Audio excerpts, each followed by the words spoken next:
할렐루야. 에베소서 6장 1절에서 20절, 우리 찾으신 분은 크고 작은 목소리로 함께 봉독하겠습니다. 에베소서 6장 10절에서 20절 함께 봅니다. 끝으로 너희가 주 안에서와 그 힘의 능력으로 강건하여 지고 마귀의 관계를 능히 대적하기 위하여 하나님의 전신갑주를 입으라. 우리의 씨름은 혈과 육을 상대하는 것이 아니요 통치자들과 권세들과 이 어둠의 세상 주관자들과 하늘에 있는 악의 영들을 상대하니라. 그러므로 하나님의 전신갑주를 취하라. 이는 악한 날에 너희가 능히 대적하고 모든 일을 행한 후에 서기 위함이라. 그런즉 서서 진리로 너희 허리 띠를 띠고 의의 호심경을 붙이고 평안의 복음이 준비한 곳으로 신을 신고 모든 권위의 믿음의 방패를 가지고 일어서능히 악한 자의 모든 돌화살을 소멸하고 구원의 투구와 성령의 검 곧 하나님의 말씀을 가지라. 모든 기도와 간구를 하되 항상 성령 안에서 기도하고 이를 위하여 구하기를 항상 힘쓰며 여러 성도들을 위하여 구하라. 또 나를 위하여 구할 것은 내게 말씀을 주사 나로 입을 열어 복음의 비밀을 담대히 알리게 하옵소서 할 것이니, 이 일을 위하여 내가 쇠사슬에 매일 사신이 된 것은 나도 이 일에 당연히 할 말을 담대히 하게 하려 하십니다. 아멘. 할렐루야. 갑옷을 취하라 26번째 시간입니다. 오늘 소제목을 바꾸려고 합니다. 거룩한 전쟁. 거룩한 전쟁 첫 번째입니다. 우리가 왜 전신갑주를 입어야 할까? 하나님은 우리 한 분 한 분들을 통하여서 이제 하나님이 원하시는 거룩한 전쟁에 참여하기를 원하십니다. 이제 우리는 거룩한 전쟁에 참여하는 자가 되어야 할 줄로 믿습니다. 거룩한 전쟁에 참여하는 자의 조건이 있습니다. 그것은 우리가 전신갑주를 입어야 한다는 것입니다. 예수 그리스도로 옷 입어야 한다는 것입니다. 그분의 빛으로 옷 입어야 한다는 것입니다. 그분의 성령 하나님의 인자와 영광으로 옷 입어야 한다는 것입니다. 그분의 사랑으로 옷 입어야 한다는 것입니다. 우리는 이 싸움을 싸우기 위해서 우리 그분을 닮는 자가 되어야 합니다. 그분을 닮는 자가 되어야 합니다. 우리는 그분을 닮는 자가 되어야 합니다. 하나님의 아들 예수님께서 이 땅에 오셔서 하나님을 닮으셨어요. 하나님과 하나가 되었기 때문에 이걸 닮다, 본받다 이렇게 표현할 수 있죠. 그런 것처럼 우리도 닮는 자가 되어야 하고 본받는 자가 되어야 하고, 그래서 그분이 걸어간 그 길을 걸어갈 수 있는 자가 되어야 합니다. 할렐루야. 그분이 걸어간 길을 함께 그분이 걸으셨던 것처럼 저와 여러분들도 함께 걸어가게 되기를 예수님의 이름으로 축원합니다. 예수님도 이 땅에 오셔서 마귀의 일을 멸하였습니다. 그러므로 저와 여러분들도 하나님의 자녀가 되었고 권능과 능력을 부어준 이유가 무엇이냐면 마귀의 관계를 늘 대적해야 하기 때문인 것입니다. 우리가 주 안에서 그 힘의 능력으로 강건하여질 이유가 무엇일까? 바로 그것은 마귀의 모든 관계를 대적하기 위함이라는 것입니다. 그래서 주님은 힘있게 말합니다. 하나님의 전신갑주를 입으라 라고 말입니다. 여러분, 우리의 싸움은 혈과 육을 상대하는 것이 아닙니다. 우리의 싸움은 어떤 싸움일까요? 통치자들, 권세들, 어둠의 세상 주관자들, 하늘에 있는 악한 영을 상대해야 하기 때문입니다. 그러면 이와 같이 12절에 말하는 통치자들을 하여 하늘에 있는 악한 영을 상대할 사람은 누구일까요? 바로 나요, 저요 이렇게 할까요? 나요 이렇게 합시다. 여러분, 통치자들은 누가 상대하는 걸까요? 권세들은 누가 상대하는 걸까요? 이 세상의 어둠 주관자들은 누가 상대하는 걸까요? 하늘에 있는 악한 영들은 누가 상대하는 걸까요? 할렐루야. 나요 그러니까 그런가요? 저요 이래야 되나요? 여러분 누가 상대해야 할까? 하나님의 자녀된 자들은 반드시 상대해야 하는 것입니다. 근데 상대하기 위해서 우리에게 놀라운 변화가 일어나야 하는데 그것이 뭐냐면 거듭남이라는 것입니다. 하나님의 자녀가 되지 않고는 악한 영들을 상대할 수 없기 때문입니다. 만약에 거듭나지 않았다라고 말하면, 다시 말해서 죄사함 받지 않으면 혈과 육하고 싸울 뿐입니다. 우리가 거듭나야 합니다. 죄사함 받아야 합니다. 그래서 하나님의 자녀로 거듭났을 때에만 육이 죽고 내 안에 사는 것은 예수 그리스도니 이제 영이 삽니다. 할렐루야. 그래서 영이 산 사람, 영과 교통하는 사람, 영이 하나님과 함께한 사람, 그래서 하나님이 임마누엘 함께 해준 그 사람만이 누구와 싸울 수 있는 조건, 자격이 될까? 악한 자와 싸울 수 있는 조건을 갖추게 되는 것입니다. 그럼 사단은 누구를 두려워할까요? 육에 속한 사람은 두려워하지 않아요. 즉 하나님의 영이 없는 사람은 두려워하지 않아요. 혈과 육의 싸움이 아니기 때문입니다. 그러므로 우리는 반드시 성령의 검, 하나님의 말씀을 가져야 합니다. 우리가 먼저 성령으로 충만하여야 할 줄로 믿습니다. 할렐루야. 우리의 싸움은 영적 싸움이라고 하는 거예요. 우리의 싸움은 영적 싸움이라고 하는 거예요. 우리가 보이지 않는 세계에서 싸워 이기는 자가 되어야 합니다.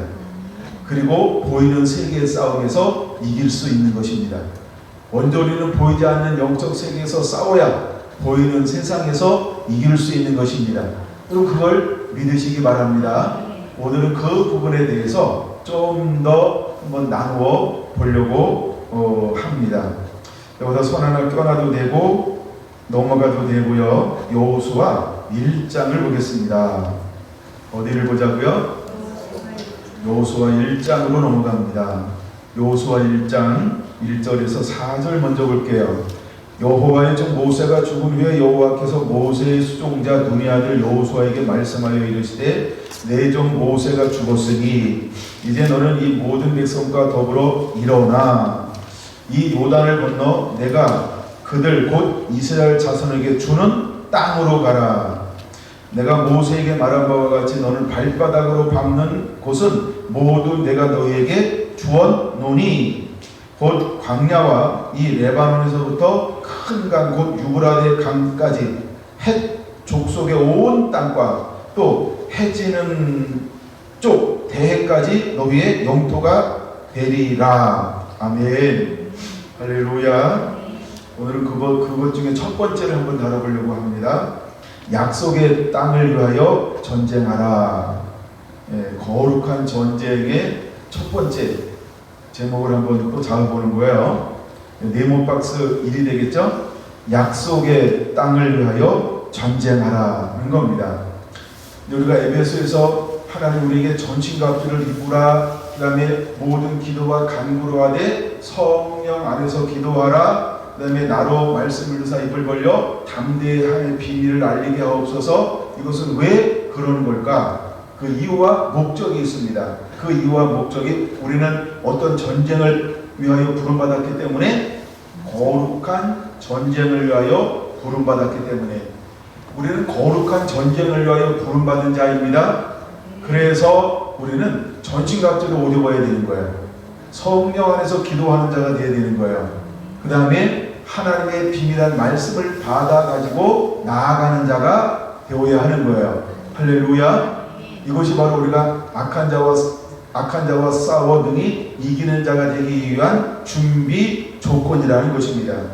근데 이것을 또 보여주고 있는 장면이 어디냐 하면 여호수아서가 이 거룩한 전쟁을 우리에게 보여주고 있다라고 하는 것입니다.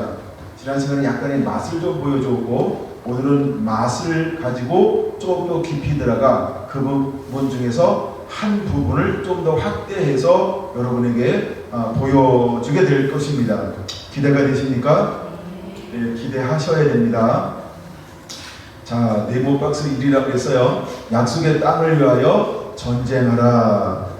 그 가운데 1입니다. 아브라함, 이삭, 야곱. 하나님은 아브라함과 이삭과 야곱에게 어떤 약속을 해 주었는가를 그냥 간단하게 살펴보면 말씀의 근거는 창세기 12장 5절에서 9절입니다. 거기 보면 하나님께서 후손들에게 맺은 언약이 있습니다. 그 언약이 뭐냐면 내가 땅을 주리라 라고 말씀했어요. 그 땅이 어떤 땅일까요? 젖과 꿀이 흐르는 가나안 땅, 헷 족속이 살고 있는 땅, 일곱 족속이 살고 있는 그 땅을 하나님께서 주겠다라고 뭐했다? 약속하셨다는 거예요. 예, 그 땅을 주겠다라고 약속하고 있다라고 하는 것입니다. 그게 중요합니다. 그게 제일 먼저 중요한 거예요. 그래서 여러분들이 한번 저걸 제가 칠판에 좀 가져올까 하다가 안 가져왔으니까 한번 잘 적어보세요. 노트에다 종이에다가 첫 번째 하란 이렇게 적으세요. 하란을 적어야 돼요. 하란. 자, 하나님께서 아브라함을 부른데 어디에서 불렀다? 갈대아 우르에서 불렀다. 그리고 그가 어디에 있다가 젖과 꿀이 흐르는 땅으로 올라오는 거죠? 하란을 떠나 이렇게 말하죠. 창세기 11장에 보면 하란을 떠나 이렇게 말합니다. 그러면 하란을 떠나서 제일 먼저 도착하는 그 가나안 땅에 지명이 하나 소개가 되어져요. 어떤 땅에 제일 먼저 도착하게 되나요? 세겜 이렇게 적으세요. 하란, 두 번째가 세겜 이렇게 적으세요. 세겜. 그다음에 세겜에서 점점 이렇게 그 다음에 어디로 갈까요? 세겜에서 베델로 갑니다. 그러고 난 다음에 거기서 무엇을 하더라? 하나님 앞에 제단을 쌓더라 이렇게 말하고 있어요. 그렇죠? 예, 제단을 쌓더라 라고 말하고 있습니다. 그 다음에 그 다음 절에 이렇게 말합니다. 점점 그가 어디로 내려갔더라? 남방으로 내려갔더라 라고 말합니다. 그럼 남방 땅으로 내려가는데 남방일 때 가로 열고 네게부. 네게부는 사막 이름이에요. 네게부 사막 이렇게 말합니다. 그래서 첫 번째 하람, 두 번째 세겜, 그 다음에 베델, 그 다음에 네게부로 내려갑니다. 자, 그러면 제일 먼저 어디에서 그가 하나님을 예배하게 되죠? 드디어 베델에 머물렀을 때 그가 예배하고 있는 걸 볼 수 있어요. 그럼 나는 그렇게 적어놨죠? 볼펜 색깔 바꿔서 하란이라고 하는 것은 어떤 의미가 있느냐? 그냥 하란이라는 지명 안에 뜻이 있다는 거예요. 뜻이 어떤 뜻을 가지고 있냐면 길이라는 게 길. 하란은 갈대아 우르에서 떠나왔던 어떤 한 사람이 하나님이 약속한 땅으로 들어오는 무슨 역할을 한다? 길의 역할을 하는 것이 하란이라고 하는 것입니다. 근데 하란인데 하나님께서 셈, 함, 야벳인데 하나님께서 있는 셈족의 한 사람을, 그렇죠? 그래서 저 10장에 보면 10장인가요? 족보 나오는 게 노아의 족보 해가지고 쭉 나오죠. 셈의 족보 해가지고. 근데 그 셈의 한 사람을 하나님께서 주목하여 보았습니다. 우리가 이제 역사 얘기를 좀 안 하는데 역사를 보면 이제 뭐 이렇고 저렇게 해가지고 그들이 늘 승리만 하는 건 아니에요. 그래서 끌려가게 되어진데 어디까지 끌려가냐면 갈대아 우르까지 끌려갑니다. 근데 거기서 누가 살고 있는 거예요? 셈족이 살고 있어요. 근데 거기서 살면서 우리가 아는 것처럼 아브람의 아버지가 있잖아요. 데라 그래가지고 벨 사람이에요. 데라인데 데라는 뭘 하는 사람으로 기록되어져 있죠? 목각을 만드는데 우상의 형상을 만드는 이런 직업을 가졌단 말이에요. 근데 거기서 그거를 직업으로 가지고 있지만 그는 어떤 피가 흐르고 있다? 하나님의 언약의 피가 흐르고 있는 것인데 셈족인데 하나님께서 그 족속을 통해서 이제 복을 줄 것이고 하나님의 놀라운 이 땅 가운데 하나님의 나라와 통치와 영광을 이렇게 세울 사람의 피가 흐르고 있어요. 근데 그 중에 하나님은 누구를 발견했냐 하면 아브람이라는 한 청년을 발견한 거예요. 아브람이라는 청년을 발견했어요. 그리고 하나님께서 그 청년에게 어떤 감동을 주는 것이죠.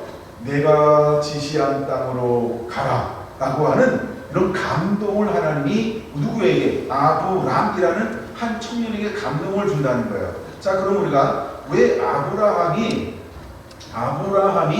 100세가 될 때까지 아니면 90세에도 90세에도 왜 불완전하게 보일까요? 라고 하는 거예요. 그렇죠? 그럼 이게 뭐냐면 아직 아버지와의 관계에서 아브라함은 뭐 하는 거죠? 계속 자라나고 있다 이렇게 봐야 돼요. 그 다음에 이삭을 하나님이 드리라라고 하는 모리아산까지 갈 때에도 아브라함은 여전히 뭐 하고 있는 상태예요? 자라나고 있다, 성숙하고 있다 이렇게 봐야 된다는 거예요. 아브라함의 신앙과 믿음이. 그래서 우리의 믿음은 작은 믿음도 있고 또 어떤 믿음도 있다? 큰 믿음도 있다라고 하는 것처럼 아브라함을 하나님께서 믿음의 조상으로 불렀는데 그가 처음부터 믿음의 장성한 자가 아니고 근데 그 하나님의 마음의 중심에 뭘 보고 불렀다? 충성됨을 보고 불렀다. 느헤미야에 나온다 그랬죠? 충성됨을 통하여 불렀는데 하나님과 관계하고 교제하고 만나고 역사가 일어날수록 아브라함은 무엇이 점점 자라나고 있더라? 하나님을 향한 믿음이 자라나고 있는 사람이었다. 그게 굉장히 중요합니다. 여러분들은 믿음이 점점 자라나야 할 줄로 믿습니다. 믿음이 멈춰있는 것이 아니고 믿음이 자라나는 하나님의 사람이 되어야 합니다. 할렐루야. 그것이 바로 아브라함이라고 하는 거예요. 그래서 하나님이 그를 갈대아 우르에서 불렀는데 왜 불렀다? 충성됨을 보고 불렀다. 불렀을 때 처음에는 뭐 했다? 믿음이 약했다라고 해요. 이걸 전제로 해야만 말씀이 잘 풀어져요. 그 다음에 두 번째 지명을 적었죠? 뭐라고 적었어요, 여러분? 세겜이라고 하는 것은 어떤 의미가 있냐면 또 다른 색깔로 적어놔야 되겠죠? 뭐라고요? 목, 그 다음에 어깨 이런 의미가 있어요. 자, 그러면 우리는 그분의 뭐예요? 예수님은 우리의 머리고 우리는 그분의 뭐예요? 지체라는 거예요. 지체. 그렇죠? 지체라는 거예요. 목도 지체니까. 그러니까.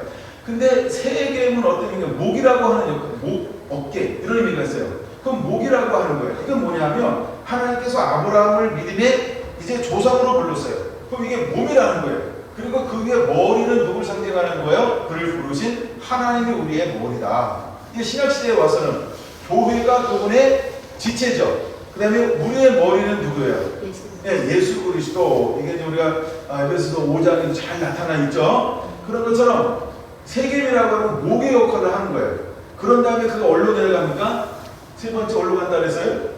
베델로 갑니다. 베델은 어떤 뜻을 가지고 있나요? 하나님의 집이라는 거예요. 베트하고 엘하고 합쳐져서 베델 이렇게 부르는 건데 베트는 뭐라고 지난번에 배웠죠? 집이라는 거예요. 집. 그래서 엘 하나님의 집이라는 거예요. 그래서 베델에 딱 갔는데 드디어 거기서 아브라함이 무엇을 하더라? 하나님을 향하여 제단을 쌓다. 제단을 쌓는다는 것은 무엇을 의미하는 걸까요? 하나님을 예배한다는 거예요. 하나님을 예배한다는 거예요. 하나님을 예배한다는 거예요. 예, 그게 굉장히 중요합니다. 자, 오늘은 베델을 좀 더 확대해 볼 건데 베델 보기 전에 그 다음에 어디로 옮기니까 또 그것도 갔다 와야 되겠죠? 그 다음에 어디로 내려갔어요? 남방으로 내려갔다. 네겝으로 내려갔다. 그럼 남방 네겝은 뭐냐 하면 건조하다 이런 뜻을 가지고 있어요. 건조하다 이런 뜻을 가지고 있어요. 와, 무슨 뜻을 가지고 있다고요? 건조하다 이런 뜻을 가지고 있어요. 자, 그러면 지도를 보면 알겠지만 자, 하란이 여기 있어요. 그 다음에 쭉쭉쭉쭉 내려와요. 그 다음에 가나안 땅을 쭉 내려오죠.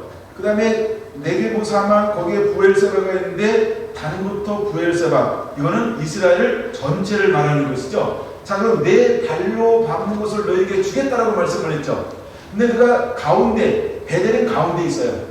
예루살렘 위에 약간 30km 윗지방에 있거든요. 근데 거기에 머무르지 않고 어떻게 해서 점점 세겜에 있다가 예루살렘은 나오지도 않아 아직 때가 아니기 때문에 그 다음에 남방으로 내려왔어요. 근데 남방으로 내려왔는데 거기가 무슨 지역이라고요? 건조한 지역이었더라라는 거예요. 근데 건조한 지역에 사니까 그때 뭐가 왔어요? 기근이 왔더라. 기근이 왔더라 이제 기근이 왔어요. 기근이 오니까 가만히 보니까 소문이 들려요. 어디에는 먹을 것이 풍부하더라? 애굽. 그래서 애굽의 소식이 들려오니까 아브라함이 어디로 내려가는 겁니까? 야, 우리도 애굽으로 가자라고 이야기합니다. 근데 애굽으로 딱 내려갔어요. 그래서 그 다음에 적는 것을 애굽, 네게부 다음에 애굽 이렇게 적어놔야 돼요. 자, 근데 애굽에 딱 내려갔다가 다시 하나님께서 하란으로부터 시작해가지고 어디까지 갔어요? 쭉 가가지고 애굽까지 가게 만듭니다. 근데 여기에서 하나님께서 그를 어떻게 축복해 주시냐면, 근데 아직 아브라함의 믿음이 장성한 믿음이에요? 어린아이의 믿음이에요? 아까 얘기했잖아요. 믿음이 점점 자라나고 있다라고 표현했어요. 그러니까 기근이 왔을 때 거짓말을 한 것처럼 보이고 애굽으로 내는데 하나님께서 아브라함을 책망하더라 책망하지 않더라. 그럼 이거는 유죄예요? 무죄예요? 그럼 성경은 유죄를 가리나요? 아니면 드러내나요? 드러내죠. 근데 하나님은 이거에 대해서 한 번도 신구약을 통하여 죄다라고 그렇게 하고 있지 않죠. 그럼 우리의 영역이 아니니까 우리가 그걸 논하는 건 아니죠. 그렇죠? 어쨌든 내가 성경에 그걸 찾아볼 수 없다 이 말은 뭐냐면 믿음이 아직 그 정도에 자라나지 않았다는 거예요. 그래서 근데 하나님께서 가가지고 했는데 하나님이 어떻게 했더라? 하나님이 밤에 애굽의 왕을 그죠 두렵게 하여서 그죠 하나님이 보이지 않는 손으로 누구를 지금 책망하고 있어요. 그죠 바로 애굽 땅에 있는 왕을 두렵게 만들어요. 그래가지고 그를 어떻게 합니까? 선대하여서 모든 것을 다 어떻게 합니까? 다시 돌려 보내게 한다라고 하는 겁니다. 자, 다시 돌려 보내지요. 자, 그러면서 그가 쭉 올라옵니다. 올라오는데 어디로 올라오나요? 네게부 사막을 통과하고 난 다음에 어디로 올라와요? 헤브론. 어디로 올라온다? 헤브론으로 올라온다. 성경을 좀 찾아봐야 되나요? 저는 안 찾아봐도 여러분들은 다 찾아보죠. 자, 3절 봅니다. 3절, 13장 3절. 자, 네게부로부터 길을 떠나 다시 어디에 이르렀어요? 참, 너무 빨리 갔다. 네게부로 애굽에서 내려가서 1절에 13장 1절 애굽에서부터 올라와서 함께 어디로 갔다? 네게부로 올라가니 다시 내려갔다가 다시 거꾸로 올라오고 있죠. 네게부로 올라왔어요. 네게부로 올라갔다가 그 다음에 어디에 또 다시 머물러요? 베델에 머무르더라는 겁니다. 어디에 머무르더라? 베델에 머무르더라는 겁니다. 베델에 딱 머물렀더니 거기는 뭐 하는 곳이다? 4절 보니까 제단을 쌓는 곳이라 여호와의 이름을 거기서 불렀더라 이렇게 말하고 있습니다. 자, 올라온 다음에 지수께서 어디에 머무르고 있어요? 베델이요. 베델은 어디라고요? 하나님의 집이요. 하여간 그걸 기억해야 합니다. 하나님의 집에 그가 머무르고 있는 것을 볼 수 있습니다. 자, 그런데 거기서 하면 하나님의 집에서 하나님을 예배합니다. 하나님을 예배하죠. 그랬더니 거기서 무엇의 증가가 일어나고 있어요? 땅에 있는 모든 그 하나님께서 주신 소, 양, 우양의 증식이 일어나고 있죠. 번성함이 일어나고 있죠. 그래서 롯도 잘 되고 그 다음에 아브라함도 잘 되고. 근데 하나님께서 이제 말씀하실 때 아브라함 가운데 섞여 있는 것이 있었어요. 내 친척 떠나라는데 조카였죠. 그래서 조카를 떠나보내고 난 다음에 이제 13장 14절에 하나님께서 어떻게 말씀하십니까? 떠나시고 롯이 떠나고 난 다음에 여호와께서 아브라함을 찾아오셨죠. 여러분, 우리가 거룩한 전쟁을 할 때 어떤 일이 일어나야 할까? 바로 하나님의 말씀 앞에 우리가 온전히 순종할 때 그 다음에 계획이 열리게 된다는 것입니다. 온전히 순종할 때 다음에 계획이 열리기 시작하는 겁니다. 왜? 우리의 싸움은 혈과 육을 상대하는 것이 아닙니다. 그러므로 우리는 주 안에 있어야 합니다. 그래서 그 능력으로 강건해져야 하는 것입니다.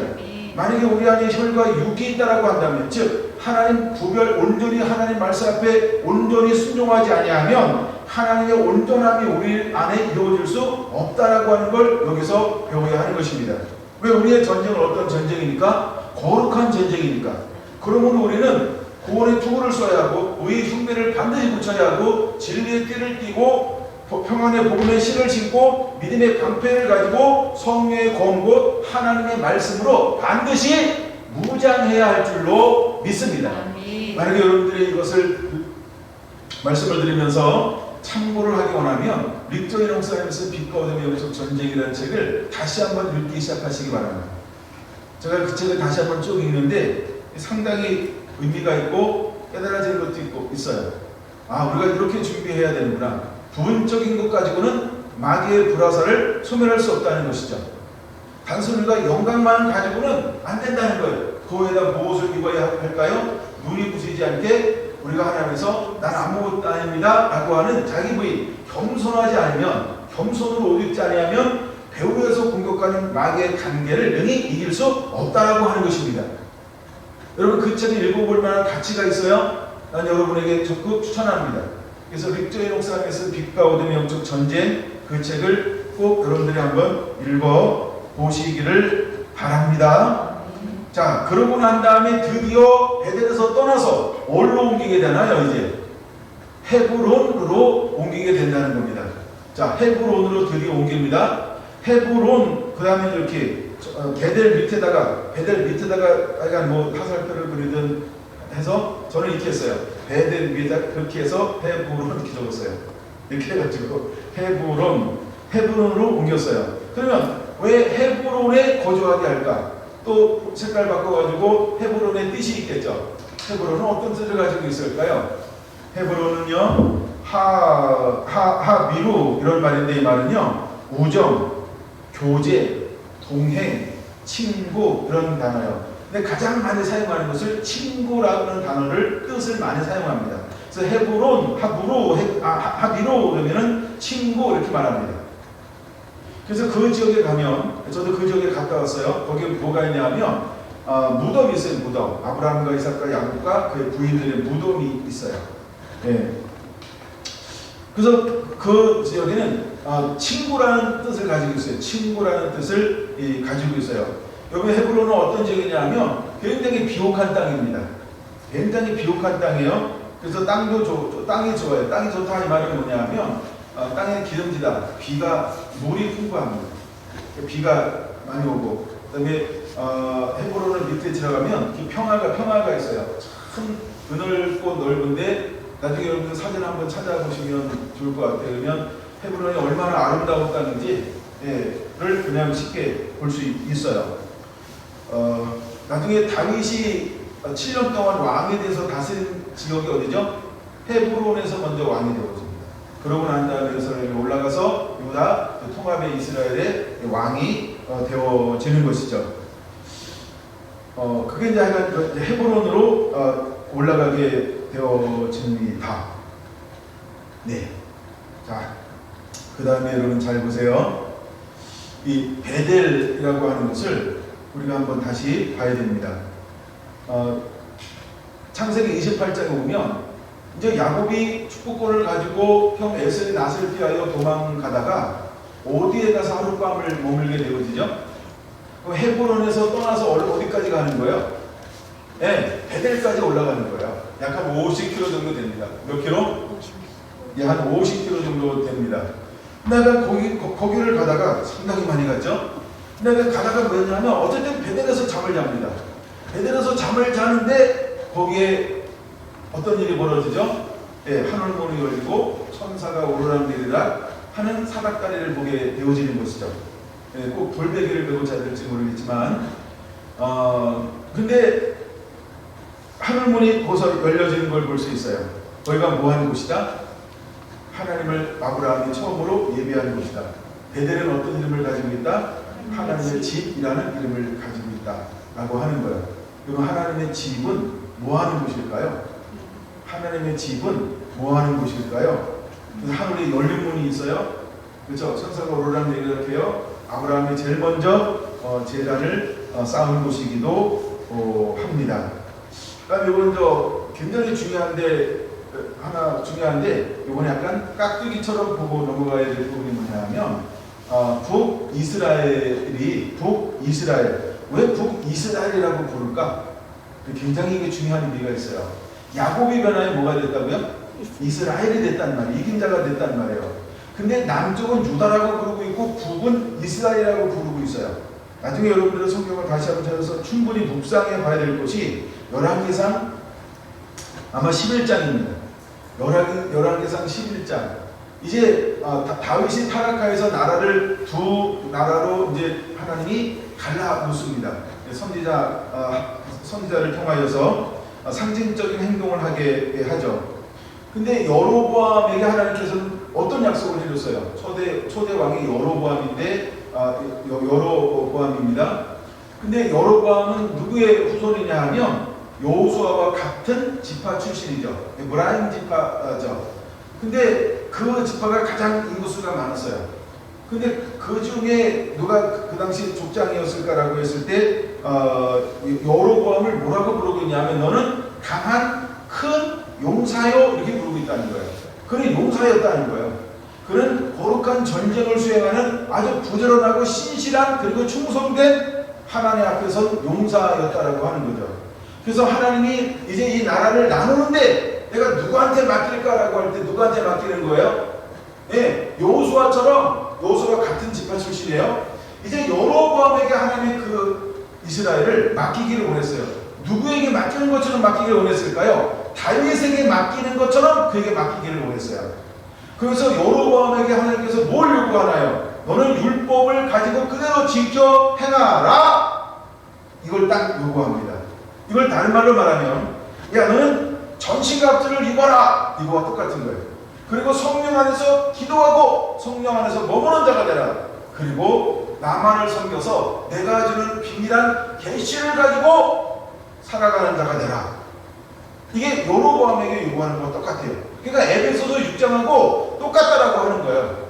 뭐가 똑같냐? 하나님의 한 나라를 열 지파를 한 나라로 묶어서 그에게 맡기면서 내가 내 나라를 다윗의 나라처럼 영구하게 할 것이다.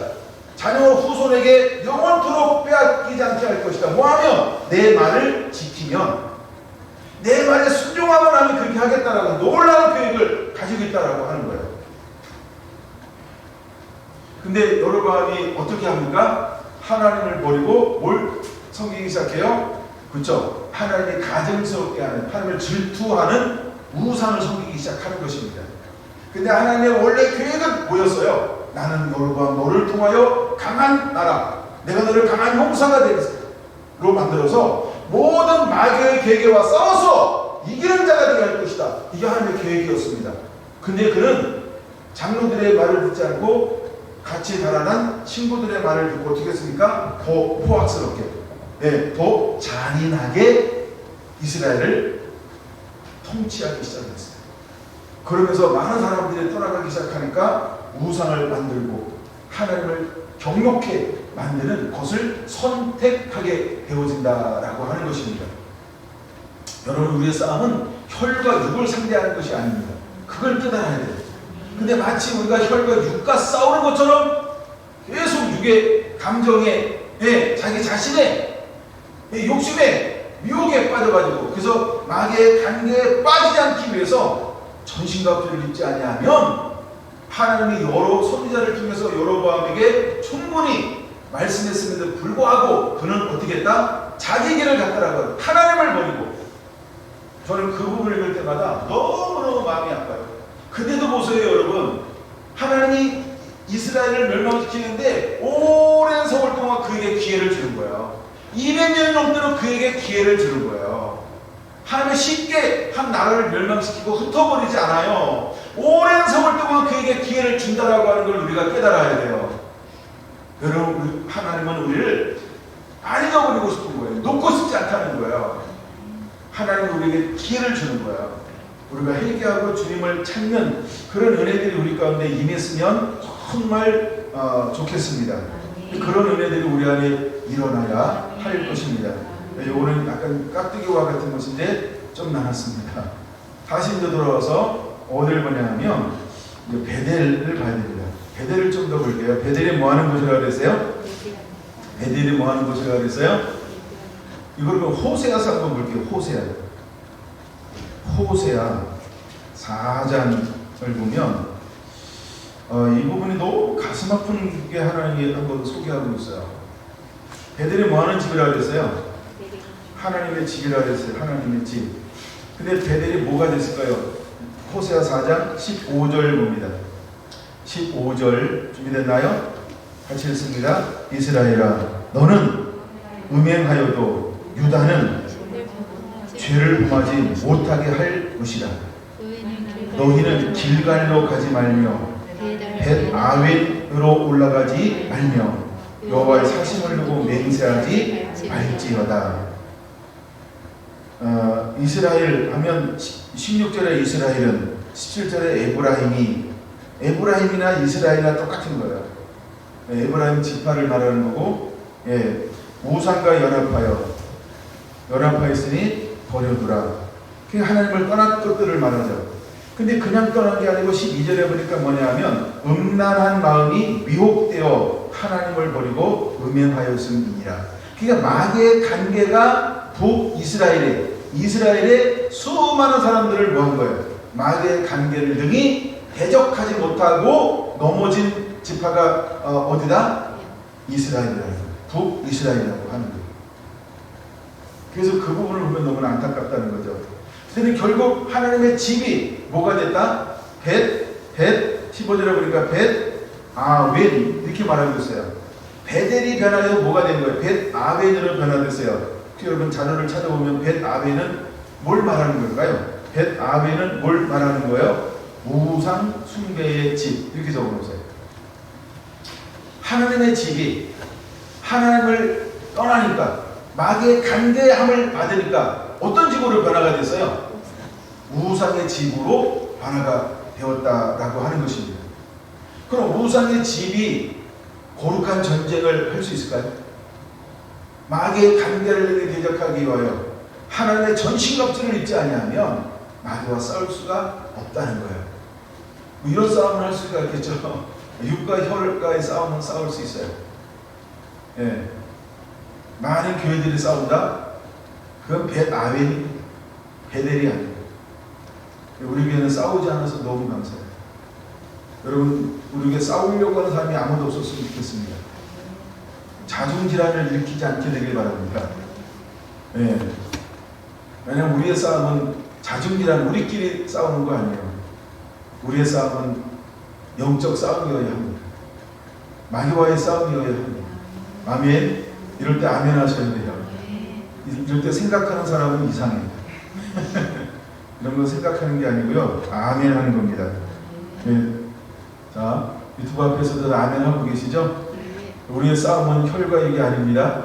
마귀와의 싸움입니다. 할렐루야. 네. 그래서 하나님의 집이 뭘로 바뀌게 되냐면 벳아웬으로 바뀌었다라고 하는 겁니다. 여기서 길갈이라고 말하는 거, 길갈로 가지도 말고, 15절 길갈로도 가지 말고, 그 다음에 베다인으로 올라가지도 말며, 이게 뭐예요? 그렇죠? 이미 다 무너졌다는 거예요. 형식적 예배로, 우상 숭배로, 다 무너졌다는 거예요. 하나님을 섬기지 않고 실제로 위험만 남았다라고 하는 것입니다. 뭐 신약하고 비슷해요. 신약은 하나님의 집을 뭘로 만들었을까요? 신약은 하나님의 집을 뭘로 만들었을까요? 그냥 신약으로 넘어갈까요? 아니면 하나 더 보고 넘어갈까요? 말이 없으니까 신약으로 넘어가겠습니다. 마태복음 21장으로 보겠습니다.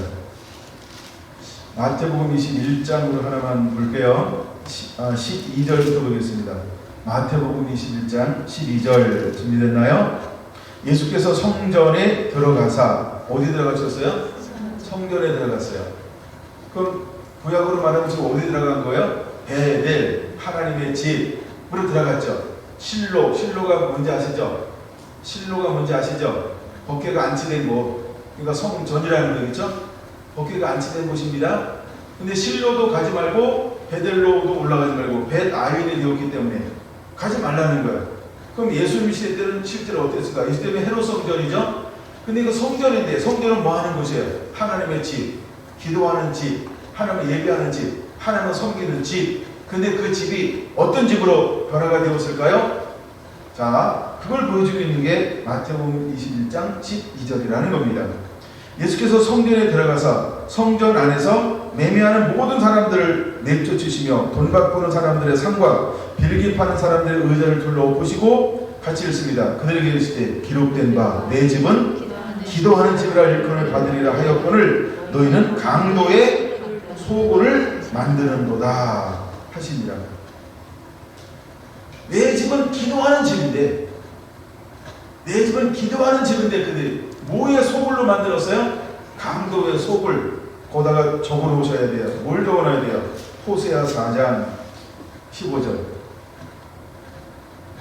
베다인으로 바뀌었다는 거예요. 우상 숭배하는 집으로 바꿨다는 거예요. 형식적 예배로 바꿨다는 거예요. 이 형식적 예배는 뭐와 같다는 거예요? 우상 숭배와 같다 이거예요. 그러니까 온전히 하나님 앞에 상달되지 않는 예배의 행위만을 가지고 있다. 이것을 표현하고 있는 것입니다. 여러분, 이런 사람들이 진정 마귀와 싸울 수 있을까요? 싸울 수 없습니다. 왜? 아무런 능력이 없기 때문에. 아무런 능력이 없기 때문에 그래요. 그러면 이 집이 우리가 어떻게 회복되어져야 할까요? 여러분, 하나님의 집은 어떤 집이라고 말씀을 했어요? 베델은 기도하는 집입니다. 그렇죠? 그럼 우리 안에 영적 전쟁을 하기 위해서, 다시 말해서 거룩한 전쟁을 하기 위해서 우리는 무엇으로 기도하는 자가 되어야 할까? 첫째, 전신갑주를 입어야 된다 이렇게 말씀드렸죠. 두 번째, 에베소서 6장 18절은 뭐라고 말씀했다? 모든 기도와 간구를 하되 항상 성령 안에서 기도하라. 이를 위하여 깨워 구하기를 항상 힘쓰며 여러 성도들을 위하여 구하라 라고 말씀하고 있어요. 이제 우리 안에 무엇이 회복되어져야 하냐는 거예요. 그렇죠? 베델이 회복되어져야 하냐. 베델은 제일 먼저 아브라함이 뭐하는 곳이다? 예배하는 곳이다. 그 다음에 애굽에 내려갔다가 올라와서 어디에서 또 예배했다? 베델에 정착하면서 예배했다. 그랬더니 하나님께서 이제 베델을 중심으로 해서 어떤 걸 주기 시작했다? 땅의 복을 드디어 아브라함에게 주기 시작했다. 그러고 난 다음에 이제 서로 복을 받음으로 떠날 수밖에 없었다. 근데 떠날 수밖에 없었는데 이제 여러분 지도를 알면 이게 눈에 보이는데 그 소돔과 고모라 소활성, 롯은 어디를 보고 갔나요? 그렇죠? 소활성을 보고 가는 거예요. 밑에. 그럼 저기 차에 바다가 있으니까 물이 있잖아요. 물이 있으니까 그 주변에 뭐가 발달될까요? 그죠? 푸른 초장이 발달되겠죠. 넉넉하겠죠. 부유하겠죠. 뭔가 풍성하죠. 사람들이 몰려들겠죠. 문화가 발달되죠. 경제가 굉장히 좋겠죠. 근데 그것은 뭐 하는 곳이다? 그렇죠. 네, 소돔과 고모라가 있는 도성이라고 하는 걸 우리가 알아야 됩니다. 세상으로 갑니다. 근데 그 다음에 그가 떠났을 때 하나님께서 누굴 찾아오셨다? 아브람을 찾아왔다. 그는 뭐라고 말한다? 내가 밟는 곳을 다 너에게 줄 것이다 라고 말씀하고 있어요. 그러면서 그가 어디로 내려갔더라? 헤브론으로 내려갔다라고 하는 겁니다. 헤브론. 네. 여러분, 헤브론은 네게브 사막 약간 윗지역에 있어요. 근데 그 지역은 어떤 땅이다? 네, 굉장히 비옥한 땅이다. 근데 비옥한 것이 눈으로 보일까요? 안 보일까? 안 보인다. 그게 문제입니다. 보인다, 안 보인다? 안 보인다. 그게 문제입니다. 근데 잘 보세요. 우리가 하나님 말씀에 믿음으로 순종하면 누가 우리를 인도하고 누가 우리를 도우시고 누가 우리를 먹이시는 걸까요? 누가 우리의 근원이신가요? 하나님이. 그걸 알아야 돼요. 하나님이 우리의 근원이기 때문에 하나님이 아브라함을 어떻게 축복해 주는가? 거기서 아브라함은 거부가 됩니다. 거기서 이삭은 뭘 받는 거예요? 100배의 축복을 받는 거예요. 예, 물론 그 밑에서 봤습니다만 말씀을 따라갈 때 그게 100배의 축복을 받는 거예요. 나중에 야곱이 어떤 축복을 받아요? 그렇죠? 30배, 60배, 100배의 복을 하나님이 함께하니까 받는 거예요. 환경이 중요한 것도 아니고 비옥한 곳이 중요한 것도 아니고 물가도 중요한 것도 아니고 비가 많이 오는 것도 중요한 것도 아니고 제일 중요한 게 뭘까요? 우리가 하나님께 순종하고 있는 거예요. 모든 복의 근원이신 내가 하나님만 섬기고 있느냐, 내가 그 말씀 앞에 온전히 머물러 있느냐, 이것이 거룩한 전쟁을 하는 자에게 가장 중요한 삶의 요소라고 하는 것을 여러분들은 꼭 기억하시게 되기를 예수님의 이름으로 축원을 드립니다. 할렐루야. 마태복음 보고 있죠? 마태복음 26장을 한번 보겠습니다. 마태복음 26장을 보면 26장 36절이에요. 2636. 자, 예수님에게는 무엇이 하나 있냐 하면 습관이라고 하는 것이 있었다.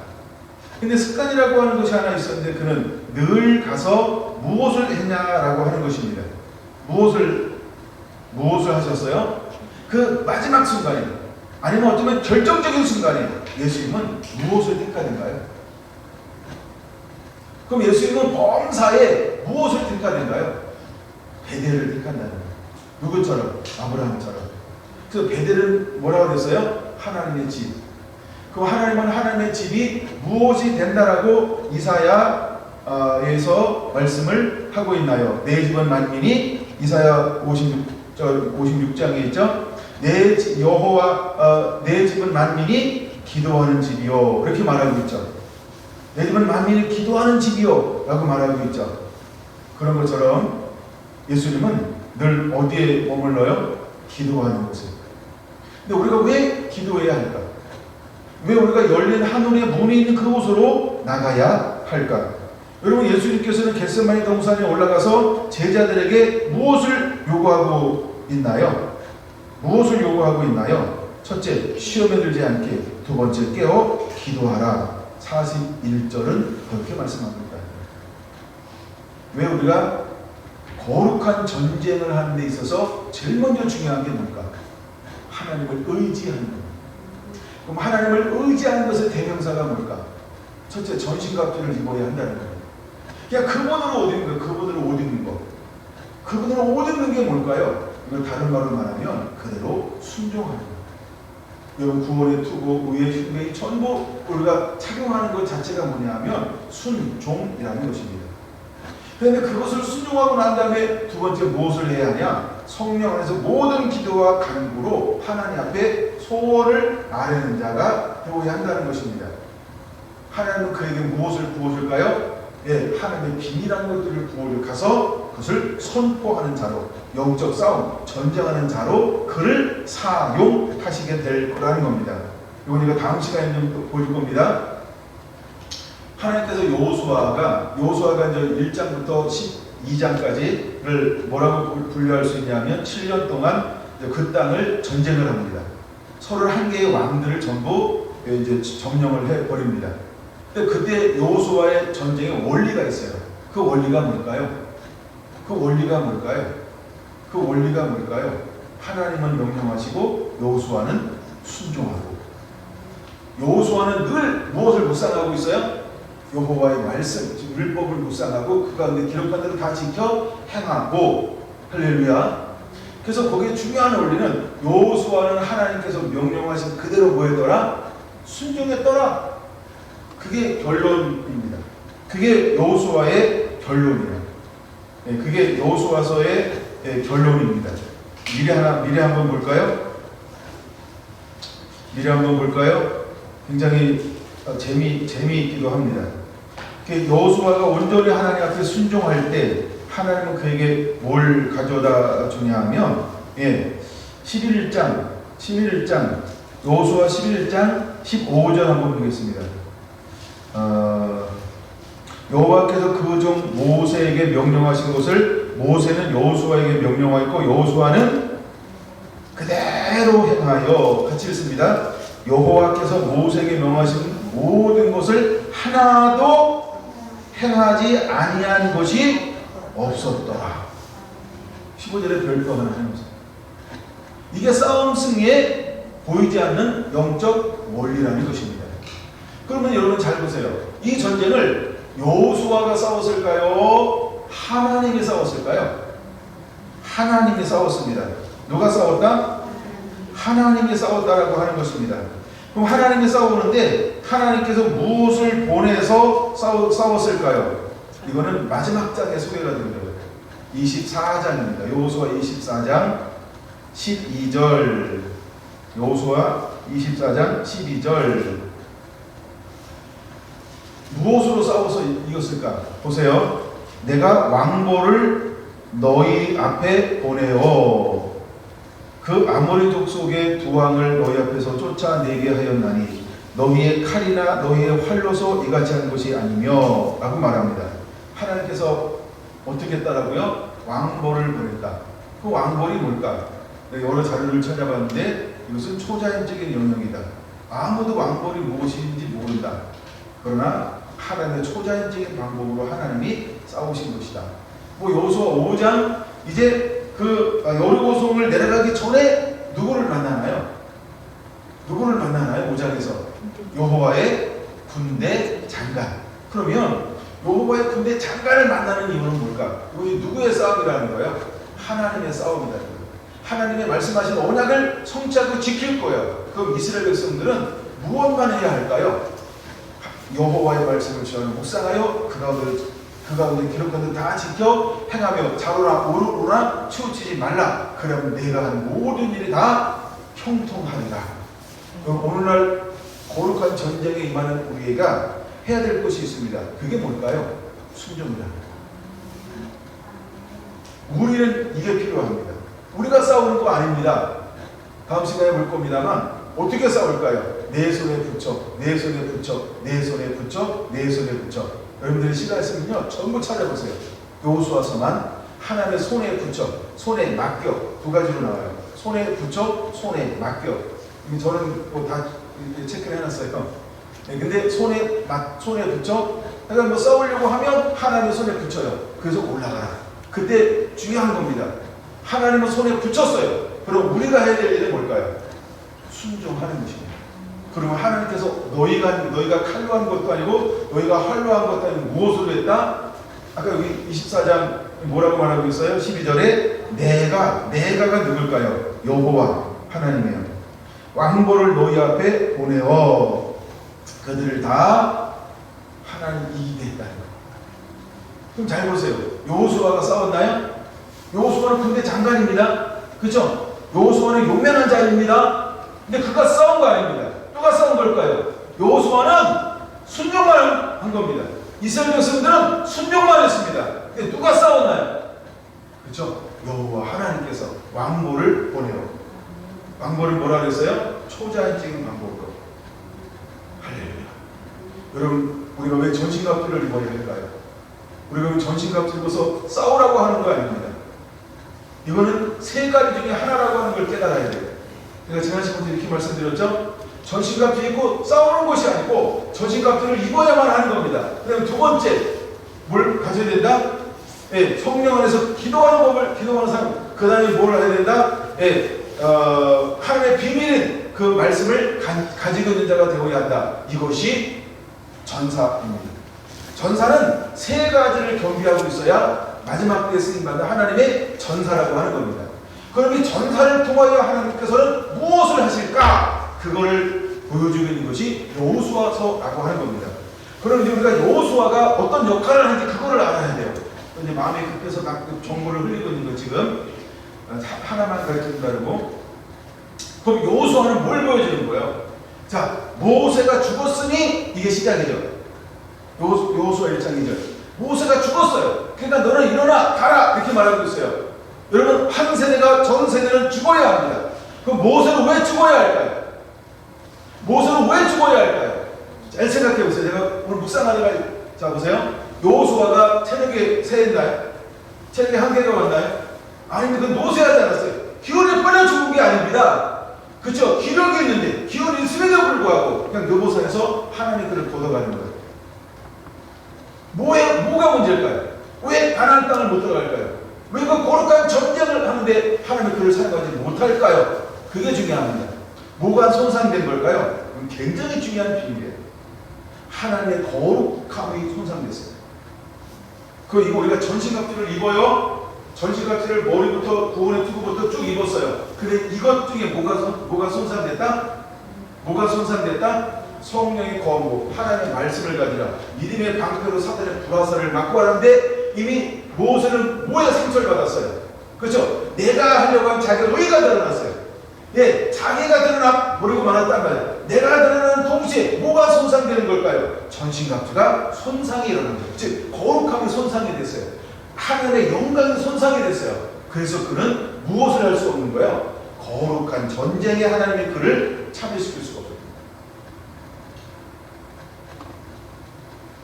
깊은 의미를 껴요.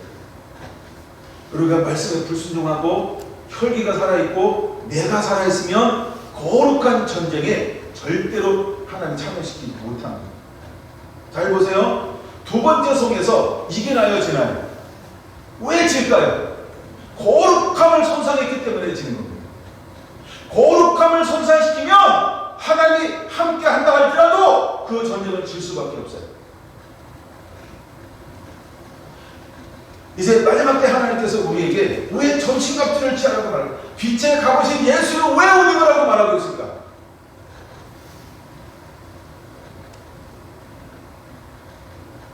하나님은 그런 사람들을 지금 찾고 있다는 걸 우리가 깨달아요. 할렐루야. 여러분, 우리 안에 베델이 회복되어져요. 아멘.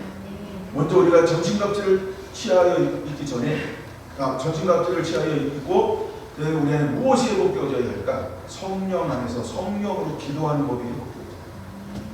내가 하고 싶은 기도가 아니고 성령님이 하는 그 기도가 우리 안에 회복되어져야 합니다. 성령과 인도함받는 기도의 사람이 회복되어져야 할 줄로 믿습니다. 아멘. 그 기도가 회복되어져야 돼요. 그래야만 그에게 하나님께 무엇을 계시해 줄까요? 하나님의 비밀을 그에게 계시해 주는 거예요. 왜? 그런 성령을 따라 기도하니까. 그러니까 지난 시간에 원고에 준비해놓은 그 부분을 좀 안 나눴어요. 예, 지난 시간에 원고에는 이 맨 밑에 다 적혀 있는데 그 부분이 시간이 없어가지고 제가 다 못 따는 부분이 그런 부분이었어요. 여러분, 하나님은 우리에게 그런 계시를 줘요. 근데 우리가 온전히 순종하지 않으면 하나님 그것을 감당을 못하게 합니다. 여러분, 말 이상한 얘기니까 잘 들으세요. 하나님 앞에 까부지 않아요. 우리가 삶을 살면서 까부지 않아요. 평소 오판하지 않게 되길 바랍니다. 겸손하게 철저하게. 그래서 겟세마네 동산의 기도가 중요한 거예요. 왜 깨워 기도해야 할까요? 시험에 들지 않게 깨워 기도하라는 거예요. 시험이 뭘까요? 마귀의 간계를 능히 대적하기 위하여 라고 하는 거예요. 마귀는 간계, 본인말로 끊임없이 우리를 공격할 거예요. 그걸 어떻게 이길 수 있을까요? 기도하는 거예요. 어떻게 기도하는 거예요? 성령의 기도. 나의 원대로 마시고 아버지의 뜻이 이루어지게 오는 거예요. 아멘. 우리가 그렇게 붙들려 기도할 때 하나님이 우리를 이기는 자로 만들어 가시는 거예요. 근데 그때 제자들은 뭐 할 수 없었냐면 그렇게까지 기도할 수 없었어요. 그 이유가 뭐라고 설명했죠? 제가 이거 누가복음 22장에서 설명했잖아요. 아직 그들이 그만한 믿음이 없었다는 거예요. 그러면 그만한 믿음을 받을 수 있는 뭐가 안 되는 거예요? 그릇이 안 됐어요. 그러면 그릇은 언제 만들어지는 걸까요? 각자 제 길로 각건을. 이게 뭐예요? 실패를 해야 되는 거예요. 고난을 통과해야 되는 거예요. 그래서 자기가 한번 무너져 버려야 돼. 자아가 깨져야 되는 거예요. 예수님과 함께 했던 것 맞아요. 그렇죠? 그걸 내가 희노애락이라고 표현했잖아요. 너희는 처음부터 나와 모든 고난에 함께한 자들인 줄 이렇게 말하죠. 이건 굉장히 중요한 단어입니다. 근데 아직 그들은 무엇을 경험해보지 못했어요? 깨어진 경험이 없어요. 낮아진 경험이 없어요. 하나님 그를 못 씁니다. 왜 못 쓸까요? 깨져본 적이 없어요. 실패한 적이 없잖아요. 낮아져 본 적이 없잖아요. 그러니까 하나님 쓸 수가 없는 거예요. 각기 제 길로 가꾸는 이것은 뭘까요? 연단이다. 마지막 내 안에 남아있는 불순물은 무엇을 통해서만 소지할 수 있을까요? 불 속에 들어가야 하는 거예요. 내가 깨달아야만 되는 거예요. 내가 부인했을 때만 내 안에 있는 그 불순물이 제거될 수 있습니다.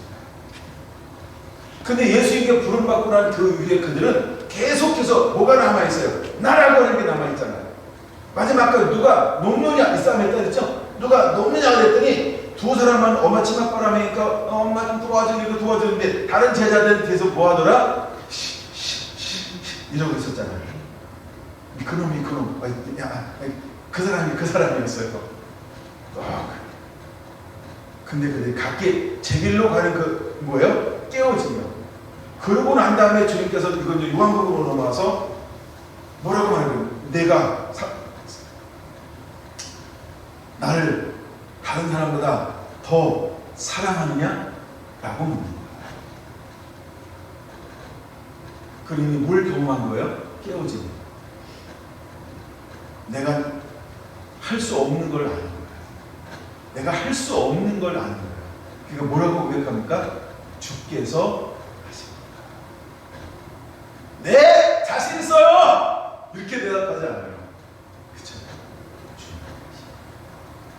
주님이 아니에요. 이건 전혀 다른 겁니다. 그 안에 뭐가 있어요? 전에 없는 무엇인가가 주어지는 것입니다. 그게 뭘까요? 그거는 각기 제 길로 가서 그 실패에서만 만들어진 그 무엇인가입니다. 여러분들의 믿음에 반드시 그 경험이 있습니다. 아멘. 그 아픔, 지금 실수하는 거, 지금 실패하는 걸 두려워하지 마세요. 예?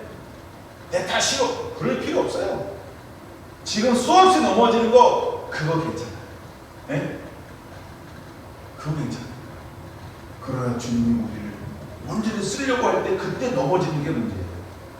우리를 하나님이 연단하고 다듬을 때는 수없이 넘어지는 경험이 있어야 돼요. 아멘. 내가 좋아하는 성경들이 하나 있다 그랬잖아요. 히브리서 5장 8절이요. 기억나시죠?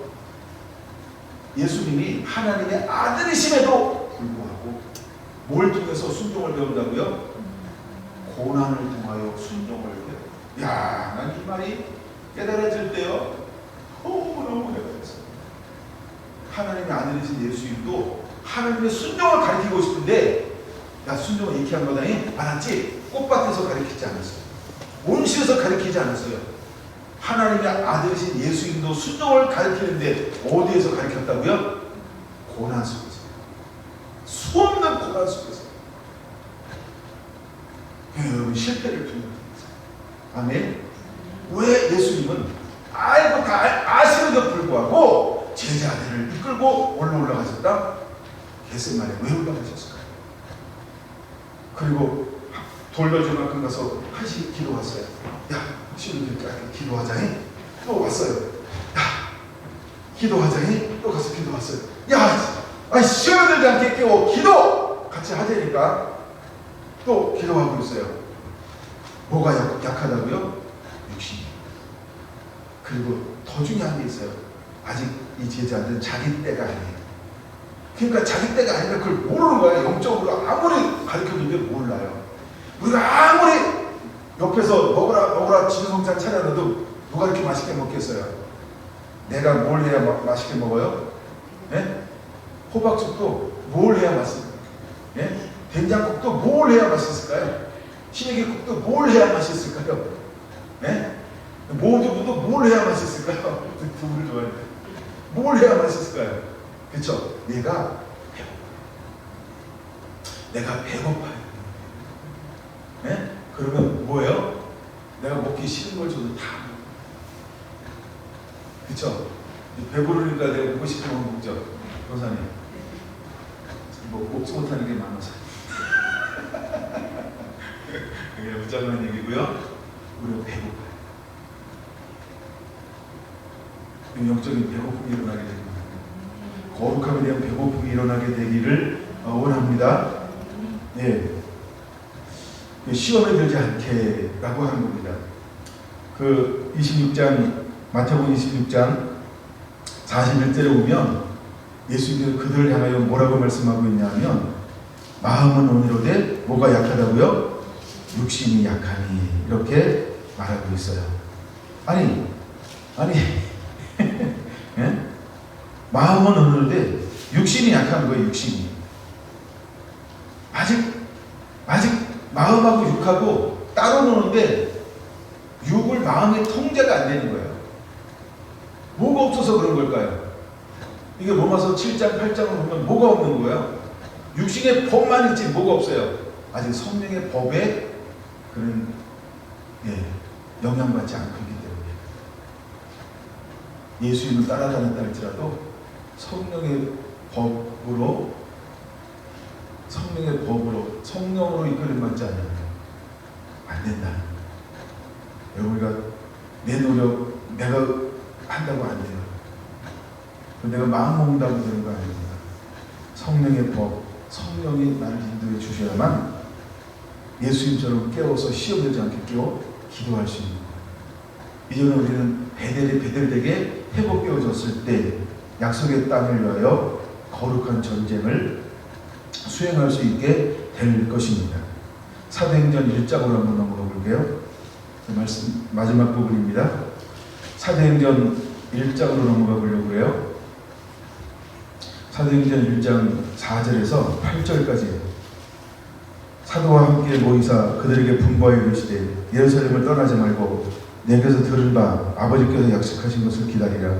요한은 물로 세례를 베풀었으나 너희는 몇 날에 못 되어 성령으로 세례를 받으리라 하셨느니라. 그들이 모였을 때 예수께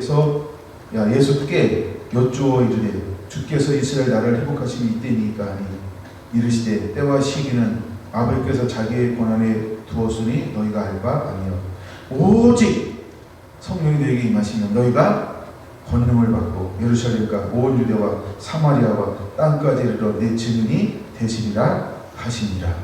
아멘. 오직 성령이 너희에게 임하시면 너희가 권능을 받고, 이 권능을 받아본 적이 없으면 거룩한 전쟁은 할 수 없다. 그러니까 우리가 권능을 받지 아니하면 거룩한 전쟁에 참여할 수 없다.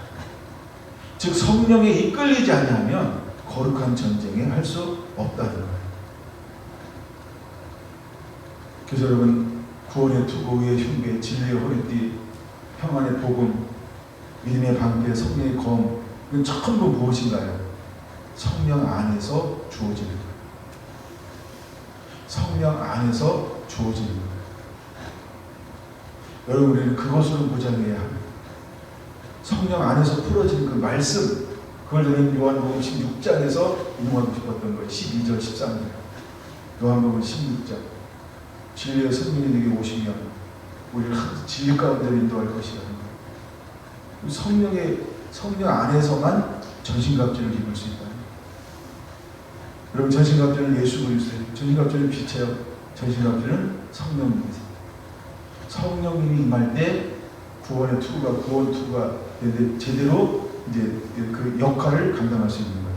그냥 의의 흉배 아무거나 갖다 붙인다고 되는 게 아니고요. 성령으로 이끌림 받는 의의 말씀이어야 한다. 진리도 마찬가지입니다. 성령은 진리의 영이십니다. 보혜사 성령이 우리 안에 오셔야만 그때부터 능력을 발휘할 수 있는 거예요. 믿음도 마찬가지고요. 그 다음에 검, 그냥 말씀이 아닌 성령의 검, 성령님이 계시해주고 성령님이 조명해주고 성령님이 이끌어주시고 성령님이 열어주신 성령님이 깨닫게 하시는 그 말씀, 여러분들이 그걸 실험하시기를 바랍니다. 그래야만 우리가 이길 수 있게 될 거라고 하는 거예요. 할렐루야, 할렐루야. 한번 찾아보고 말씀을 한번 마칠게요. 요한복음 16장 앞에 있으니까 16장 12절. 내가 아직도 너희에게 이를 것이 많으나 지금은 너희가 감당하지 못하리라. 13절 같이 읽습니다. 그러나 진리의 성령이 오시면 그가 너희를 모든 진리 가운데로 인도하리니 그가 스스로 말하지 않고 오직 들은 것을 말하며 장래를 너희에게 알리시리라. 할렐루야. 여러분, 성령님은 이 일을 할 겁니다. 진리 가운데 인도한다. 이것을 갑옷 이렇게 적어놓으실게요. 진리 가운데로 인도한다. 이게 갑옷을 입혀주는 거예요. 진리 가운데로 인도하리니 하나님이 계시죠? 이것이 바로 갑옷입니다. 이게 전신갑주를 말하는 것입니다. 16장 22절 한번 볼까요? 지금은 너희가 근신하나 내가 다시 너희를 보리니 너희 마음이 기쁠 것이요 너희 기쁨을 빼앗을 자가 없으리라. 너희가 근신하나, 우리가 베드로전서 2장에서 5장 8절에서 근신하나 깨우라. 너희 대적 마귀가 돌아다니며 삼킬 자를 찾나니라고 말했죠. 근심이 뭘까요? 염려, 근심, 이런 의미가 있다 그랬어요. 그래서 우리가 염려하고 근심합니다. 근데 23절, 그날에 너희는 아무것도 내게 묻지 아니하리니 내가 진실로 너희에게 이르노니 너희가 무엇인지 아버지께 구하는 것은 내 이름으로 주시리라. 지금까지 너희가 내 이름으로 아무것도 구하지 아니하였으나 구하라. 그래야만 받으리니 너희 기쁨이 충만합니다. 아니, 성령이 오시고 성령의 인도함 받는데 그때서야 주님은 제자들에게 어떤 말씀을 풀어놓는 거예요? 전신갑주의 두 번째 요소를 풀어놓고 있죠. 다른 말로 해서 뭐라고 하는 거예요? 모든 기도가 간구를 하되 성령 안에서 항상 하나님께 기도하라. 여러 사람들을 위하여 항상 기도하라. 성령의 인도함 받는 할렐루야. 이제 여러분들은 이 기도를 할 수 있는 기도의 사람이 되어야 할 줄로 믿습니다. 아멘. 아멘. 32절 볼까요? 보라, 너희가 다 각기 제 곳으로 흩어지고 나를 혼자 둘 때가 오나니 벌써 왔도다. 그러나 내가 혼자 있는 것이 아니라 아버지와 함께 계시니라. 혼자 둘 때가 온다는 거예요. 준비가 안 됐으니까요. 그러나 예수님은 준비가 됐어요. 마찬가지로 마지막 우리가 전신갑주를 취해야 될 이유가 뭘까요? 우리는 준비되어져 있어야 한다는 거예요. 우리 주변에 아무도 동역자가 없는 것처럼 보일 때 하나님 나와 함께 하셔야 됩니다. 성령님은 나와 함께 하셔야 됩니다. 이것이 우리가 전신갑주를 취해야 할 이유인 것입니다. 마지막 때 여러분 우리가 십자가 위에 섰을 때, 마지막 우리가 믿음의 결단하고 섰을 때 누가 대신 서줄 수 없어요. 누가 서는 걸까요? 여기 나오는 것처럼 예수님도 이렇게 홀로 제자들에 놔두었지만 예수님은 홀로 그 앞에 섰어요. 근데 예수님은 혼자 있는 게 아니고 누가 함께 하신다?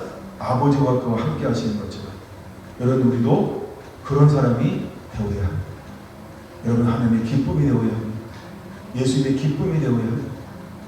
내가 하나님을 기뻐하는 일, 내가 아버지가 기뻐하는 일을 행함으로 하는 나를 혼자 두지 아니하십니다.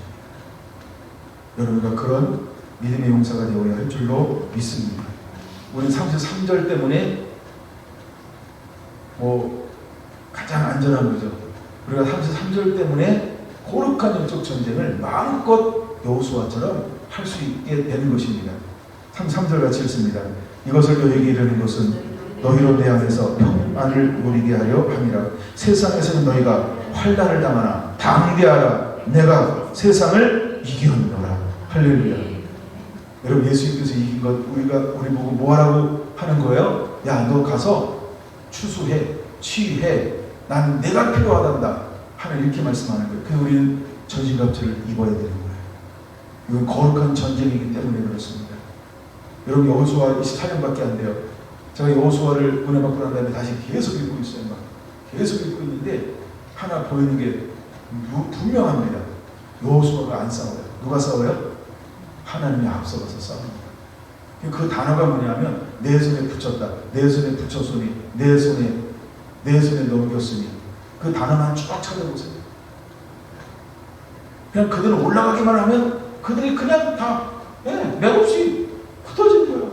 그렇게 보이는 겁니다. 실제로. 누가 함께 하니까 하나님 손에 붙여줬습니다. 중요한 걸 약속의 말씀 붙잡고 올라가세요. 약속의 말씀을 가지고 나아가세요. 하나님이 여러분들을 그런 사람들을 필요로 거룩한 전쟁이라고 하는 걸 기억하시기를 바랍니다. 기도하겠습니다.